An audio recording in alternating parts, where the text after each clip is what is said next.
And it's time for another build review of a TEMU set. This one, get the picture up here, is one of them type of trucks. Don't know if this is like meant to be the Ken Block sort of truck, the Hoonicorn truck or whatever it was, or if it's based off just the general design of that sort of truck. But anyway, another one of these sets. Looks very similar to this one in the instructions, so how it's laid out and that sort of stuff. So I'll get this built and we'll have a look at it.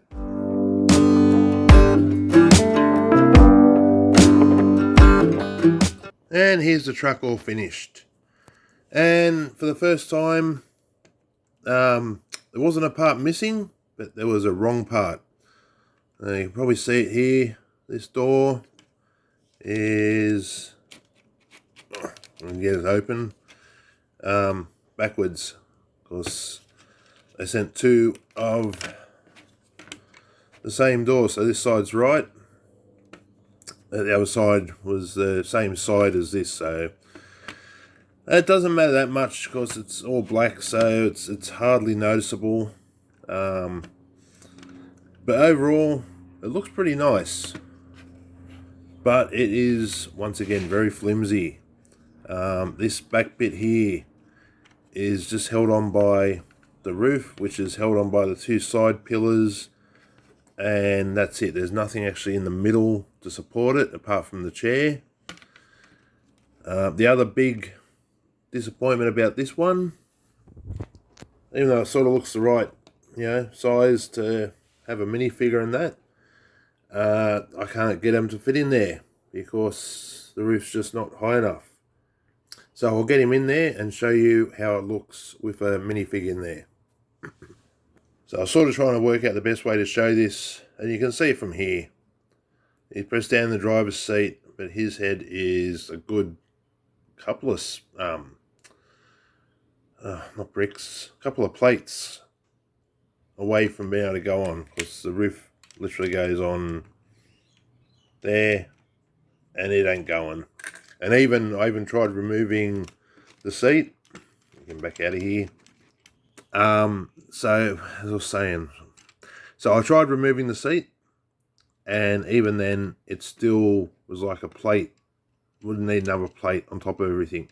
This is what I said about the top being just held by the actual roof pieces, so that just sort of sits there and held sort of in the right angle by these rods going back. The windscreen is just held on by them two studs there, so it's very easy for it to just want to fall back, and then just simply try and get the two plates, the two tiles,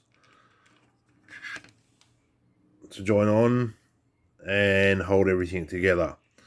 So look, as something to have in a city setting, like as just sitting on the side or whatever, it looks pretty darn good. It does have that racy truck look. But if you want it to put figures in and that sort of stuff, it's not really going to work for that. Also, this front end is really sort of fragile in a way. These are all separate bits. It doesn't seem so bad like this, but this outside one, they're all the single studs with the headlight bit going out the front, and this one's literally held on by this bit, which is held on a single two stud slope. So but it does press on the bottom, so I suppose that's going to hold it in some way. As for sizes, in the way, these should be a fairly big truck. This is like a mini van thing, and yeah, so this definitely needed to be a couple of studs wider, probably a good 3 to 4 studs longer. But hey, it is what it is. And then compared to the last video, supercar, you can see these hypercars are sort of a smallerish vehicle, and this is meant to be a big truck with lots of horsepower. So yeah, definitely on the small side, and the parts count made that obvious, and that's why I wanted to do these reviews, so you can see. Let's go over here. So you can see yourself if it's worth getting or not. And this is one I'd say that unless you want it for the actual look of the truck rather than the play factor, I'd say not to worry about this one. But yeah, that'll do it for this review. Thanks for watching. Thanks for all the new subscribers that have popped along recently. It is appreciated. So if you want to be like them and see when the next video comes along, hit that subscribe button. And if you enjoyed this, hit the like button, and I'll catch you in the next video.